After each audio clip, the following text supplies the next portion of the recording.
Hello guys and welcome back to our YouTube channel virtual library. तो अभी आपको पता होगा कि हमारे यूट्यूब चैनल पे अभी सीरीज चल रही है इंडियन फिजियोग्राफी की। उसमें से हमने जो भी फिजियोग्राफिक डिवीजन है वो सारे पढ़ लिए और ये लास्ट वाला बचता था द ग्रेट इंडियन डेजर्ट। ये हमें पढ़ना है, इसके बारे में कुछ क्वेश्चंस पूछे जाते हैं, पूछे भी गई है। तो वो इम्पॉर्टेंट पॉइंट जो भी बनेंगे इसमें वो हम इंक्लूड करेंगे और वो हम पढ़ेंगे अच्छे से। पहले तो जो द ग्रेट इंडियन डेजर्ट है इसको हम दूसरा नाम देते हैं द थार डेजर्ट। वो आपको पता होगा, ये राजस्थान में लाई करता है। और अभी हम इसके बारे में कुछ पॉइंट्स पढ़ेंगे, पॉइंट्स के साथ साथ हम बाय मैप वो पॉइंट्स डिस्कस करेंगे, ठीक है ना। तो अभी हम स्टार्ट करते हैं। पहला पॉइंट हमारा जो बनता है इधर पे कि also named as Thar desert lies towards the western margin of Aravalli in Rajasthan. देखो अभी मैंने यहाँ पे, अगर आपने नोट्स किया होगा, मैंने यहाँ पे मिनी मैप बनाया है। मिनी मैप पे मैंने बाउंड्रीज लोकेट की है कि आपको अच्छे से समझ आ जाए कि बाउंड्रीज कहाँ कहाँ से है, क्योंकि बाउंड्रीज पे क्वेश्चन आते हैं। देखो पहली बात है, ये वेस्टर्न एज ऑफ अरावलीज है। देखो ये यहाँ पे अरावली जा रही है, यहाँ से अरावलीज के वेस्ट साइड अगर आप जाओगे मैप पे तो वहाँ पे आपको देखने को मिलेगा कि डेजर्ट एक है, इसका नाम है इंडियन डेजर्ट। एक्चुअली ये डेजर्ट बना कैसे, इसके पीछे बहुत सारी फिलॉसफीज़ है। कुछ लोगों का मानना है कि ये डेजर्ट पहले ना समंदर हुआ करता था, फिर टेक्टोनिक एक्टिविटी की वजह से वो समंदर डिसअपियर हो गया, उसके बाद फॉर्मेशन ऑफ डेजर्ट हो गई। बहुत सारी फिलॉसफीज़ है, कोई भी एक्सेप्टेबल नहीं है। कोई भी एविडेंस नहीं देता है कि कौन सी सच है, ठीक है। तो अभी हम उस पर नहीं जाएंगे क्योंकि उस पर से हमें क्वेश्चंस नहीं मिलेंगे।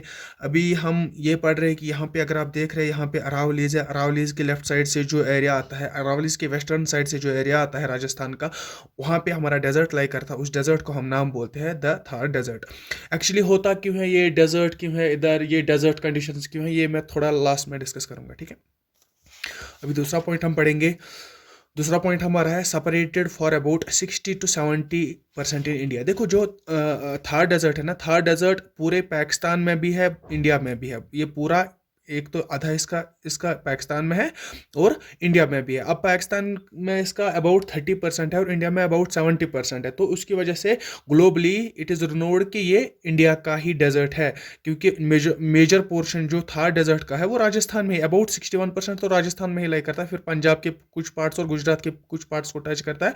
अबाउट 60% से ज़्यादा पार्ट जो थार डेजर्ट का है वो राजस्थान में है और 70%, अबाउट 70% ये इंडिया में है, अबाउट 30% ये पाकिस्तान में पड़ता है, ठीक है।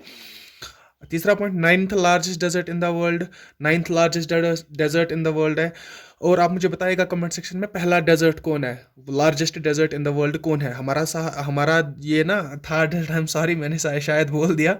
तो हमारा जो थार डेजर्ट है ये नाइन्थ है। तो आप मुझे बताइएगा कि फर्स्ट कौन सा है।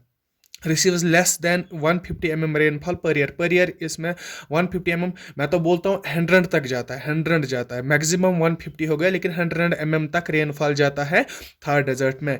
तो तीसरा पॉइंट हमारा low vegetation cover plus thorny bushes. हाँ ये तो प्रॉपर्टी है डेजर्ट की, हर एक डेजर्ट में ऑलमोस्ट ये फीचर तो सेम ही होते हैं कि वेजिटेशन कवर नहीं होता है, थॉर्नी बुशेस होते हैं, कैक्टस वगैरह, अगर आपने पढ़ा होगा उस बारे में।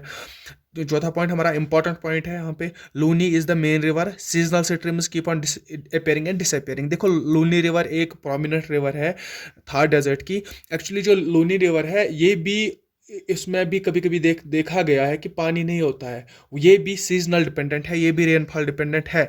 लेकिन अगर आप लूनी की बात करेंगे, लूनी ओरिजिनेट होती है अरावली रेंज से। हाँ लूनी ऑरिजिनेट होती है पुष्कर वैली से, जो कि अरावलीज में है। यहाँ पे मैंने आपको दिखाया, यहाँ पे लूनी यहाँ से ऑरिजिनेट होती है, यहाँ से थार डेजर्ट में जाके फिर रन ऑफ कच्छ में डिसअपेयर हो जाती है। देखो मैं आपको एक बात यहाँ पे एक इंपॉर्टेंट पॉइंट बताऊंगा कि जो लूनी रिवर है ना, ये सीधे ड्रेन आउट नहीं होती अरेबियन सी में। यहाँ से अरेबियन सी पड़ता है हमारा, ये ड्रेन आउट अरेबियन सी में नहीं होती है, ये इनलैंड ड्रेनेज होता है इसका। इनलैंड मतलब लैंड में ही खत्म हो जाता है ये लूनी रिवर जो है खत्म हो जाती है, डिसअपेयर हो जाती है इधर रन ऑफ कच्छ में ही, पूरा ये अरेबियन सी तक भी नहीं जा पाती, ठीक है।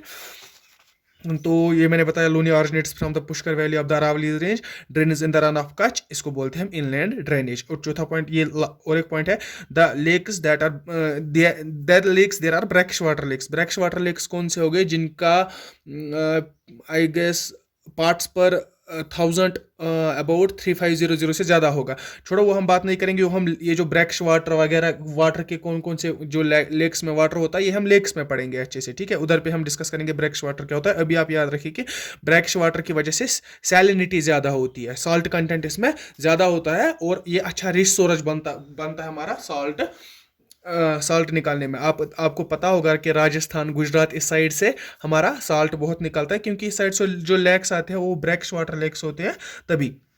ठीक है, सैंड ड्यून्स के बारे में किसी एग्जाम में पूछा गया था कि sand dunes form different shapes, sand dunes कौन कौन से शेप्स बनाते हैं। देखो इसमें सैंड ड्यून्स बहुत सारे शेप्स बनाते हैं, खाली यही 3 शेप्स नहीं बनाती, ये इंपॉर्टेंट है। Longitudinal sand dunes, transverse and barchans. Barchans importance रखता है, और एक फॉर्मेशन है लाइक स्टार फॉर्मेशन, और भी कुछ फॉर्मेशन है, लेकिन वो इंपॉर्टेंट नहीं है मेरे ख्याल से, लेकिन इंपॉर्टेंट ये 3 है। लॉन्गिट्यूडनल ड्यून्स लाइक ये ड्यून्स इस तरह से जो स्ट्रेट ड्यून्स बनते हैं सैंड के, ट्रांसफर ड्यून्स जो इस तरह ट्रांसवर्सली बनते हैं, और बारकन्स थोड़ा सा इंपॉर्टेंस रखता है। क्यों?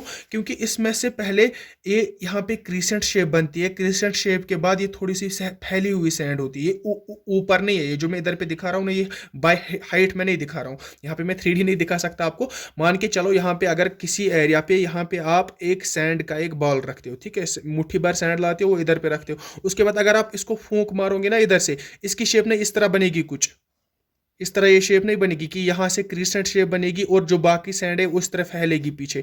वही बहुत फॉर्मेशन जो होती है, उस फॉर्मेशन को हम बोलते हैं बारकन्स। तो बारकन्स एक इंपॉर्टेंट कैरेक्टरिस्टिक्स है इनका, बारकन फॉर्मेशन होती है।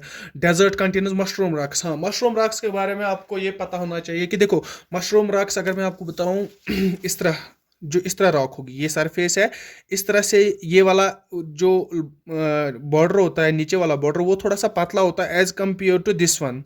हाँ, ऊपर वाला बॉर्डर, ये रॉक ऊपर से विड्थ में ज़्यादा होती है, और इसका जो बेस होता है बेस कम होता है। ये क्यों होता है, ये किस वजह से होता है? देखो इधर पे जो डेजर्ट्स में ना, ये पॉइंट आप याद रखिएगा, डेजर्ट्स में मेनली होता है हमारा लैंड, ये ना विंड इरोजन, ठीक है।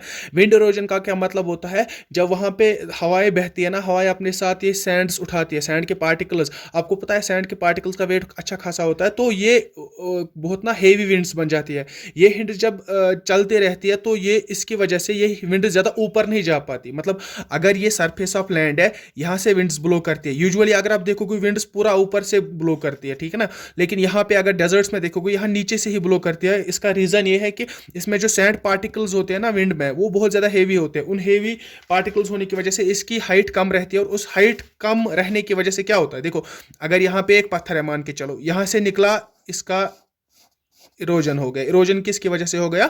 हमारा जो विंड इरोजन होता है जिसमें सैंड पार्टिकल्स है, वो सैंड पार्टिकल्स इधर से टकरा गए, इधर से टकरा गए, बेस के साथ टकरा गए, ठीक है ना। जो ऊपर वाला हिस्सा रहता है इधर, इसके साथ कुछ नहीं होता, क्योंकि विंड्स इधर से ब्लो कर रही है, विंड्स इधर से ब्लो कर रही है, ठीक है। तभी ये इरोड होता है। ये वाला सेक्शन जो है ना पत्थर का, ये इरोड हो चुका है, वरना तो पत्थर यूजुअली इस तरह से होते हैं। जब ये वाला सेक्शन भी इरोड हो गया, ये वाला सेक्शन भी इरोड हो गया, तो आप समझ सकते हैं जो रॉक की फॉर्मेशन है वो कुछ इस तरह हो जाएगी। जो इसका टॉप है वो ब्रॉड हो जाएगा, और जो बेस है वो नैरो हो जाएगी। उसको हम बोलते हैं मशरूम रॉक्स। और आई होप कि आपको समझ आ गया होगा कि बनती कैसी है। उसके बाद ओएसिस फॉर्मेशन होती है साउदर्न पार्ट्स में। अगर आप साउदर्न पार्ट्स में इधर बात करेंगे तो ओएसिस की फॉर्मेशन, ओएसिस क्या होता है? देखो ये डेजर्ट है ना, बहुत बड़ा डेजर्ट है। कहीं पे अगर आपको वहां पे पानी का कुछ मिलेगा, जैसे lake, in the form of lake, या कुछ थोड़ा सा पानी कहीं पे होगा, तो वहां पे उस जगह को नाम बोलते हैं ओएसिस। और ओएसिस एक ऐसी जगह होती है डेजर्ट में जहां पे थोड़ी सी वेजिटेशन होती है, थोड़े से सेटलमेंट्स भी होते हैं, लोग भी रहते हैं उधर पे, कुछ लेकिन ज्यादा नहीं, कुछ 5 6 10 घर बस, मतलब इस तरह आप समझिए कि ओएसिस ओएसिस होते क्या। देखो अगर इधर पे हम बात करेंगे बाउंड्रीज की, बाउंड्रीज में मैंने आपको बोला जो वेस्टर्न देखो थार डेजर्ट है, थार डेजर्ट की ईस्टर्न बाउंड्री है। मैं हर बारी मैप दिखाता हूँ, ये हमारा रहा डायरेक्शन मैप। ये हो गया नॉर्थ, ये हो गया साउथ, ये हो गया वेस्ट, ये हो गया ईस्ट, ठीक है। अगर आप यही मैप इधर पे डालेंगे, ईस्टर्न साइड जो बचता है हमारा वो क्या है? अरावलीज रेंज। लेफ्ट साइड से इंदस फ्लो करती है, यहाँ से इंदस के प्लेन्स है, और यहाँ से इंदस फ्लो करती है। नीचे वाला साउदर्न एज अगर हम देखेंगे, या अगर हम टू बी प्रिसाइज अगर हम जाएंगे, साउथ वेस्ट एज अगर हम देखेंगे ना थार डेजर्ट का, यहाँ पे रन ऑफ कच्छ है जहाँ से लूनी फ्लो करती है। और अगर हम नॉर्थ ईस्टर्न साइड की बात करेंगे, यहाँ पे कुछ पार्ट्स पंजाब को टच करता है। बस ये बाउंड्रीज आप याद रखिएगा, और बस, और ज्यादा कुछ इसमें पूछा नहीं जाता है। अगर पूछेंगे भी मत पूछेंगे इस बारे में ओएसिस ड्यून्स या ड्यून्स के बारे में, या लूनी इंपॉर्टेंट है, ये इंपॉर्टेंस रिवर सिस्टम में रखता है, यहाँ पे भी इंपॉर्टेंस रखता है। अब यहाँ पे आप पढ़ ही रहे हो तो ये पॉइंट रिवर सिस्टम के लिहाज से और डेजर्ट के लिहाज से भी लूनी का पॉइंट इंपॉर्टेंट रह जाता है, ये इनलैंड ड्रेनेज करता है। बस मेरे ख्याल से अच्छा खासा लेक्चर हो गया इस पे और ज़्यादा डिटेल में बात करने की ज़रूरत नहीं है। बस अगर वीडियो अच्छी लगी हो तो वीडियो को लाइक कीजिए, कमेंट कीजिए, सब्सक्राइब कीजिए हमें, और यूट्यूब टेलीग्राम ज्वाइन, ये ना टेलीग्राम चैनल जो है हमारा वो ज्वाइन कीजिए, ताकि अगर ये इसके बाद मैं PDF इसका अपलोड करूंगा वो हमारा टेलीग्राम चैनल पे आएगा। देखने के लिए थैंक यू, गुड बाय।